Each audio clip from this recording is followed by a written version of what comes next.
Hello and welcome back to my video log.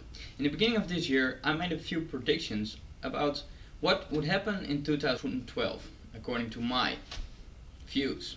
Today I want to reflect on the predictions that I made to see where we stand and what will come next.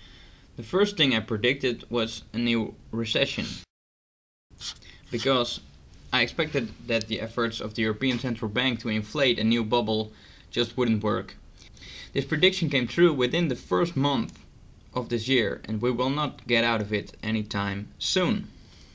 Secondly, I predicted that our Dutch government would need to cut spending even further than it already had due to the recession that would set in.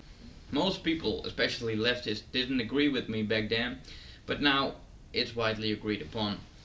Parliament recently even passed a new budget in which it implemented huge spending cutbacks and significant tax raises. I also predicted that housing prices would keep falling despite the efforts of our governments to relieve the housing market. And that's because houses have just been artificially overvalued for a very long time. Therefore, the only way is down. And indeed, this process is still taking place and will continue for some time. What I also predicted was that because of the recession, more political polarization would occur.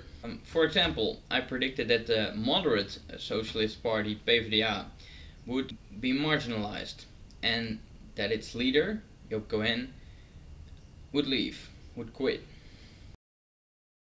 Furthermore, I predicted that the extreme socialists of the Socialist Party, SP, would rise in the polls, as well as the more fiscally conservative right-wing party, VVD. We're halfway through 2012, heading for elections, and all this has already happened. Looking at the rest of Europe, I predicted a panic in Southern Europe. Due to ever-rising unemployment and massive resistance to spending cuts, the situation would deteriorate, leading to violence and riots. Of course, this all happened too.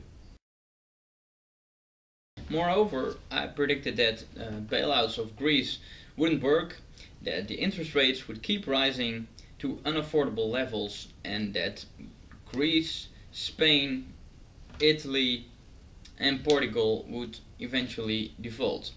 Of course, this technically didn't happen yet, but we're well on our way. As a result of this, I predicted that even more Euro summits would be needed to remedy all the problems that keep piling up. I also predicted that the European Central Bank would help bail out countries by buying up government bonds. And of course, all this is happening as we speak. Lastly, I predicted a massive hyperinflation for both the euro and the dollar. Now, I'm not sure if we're gonna see this happen before the end of 2012, but it's definitely gonna happen within the next few years. It is simply unavoidable. And what will also most certainly happen in the coming years is the pop of the sovereign debt bubble. But that's something I will tell you about in my next video. See you next time.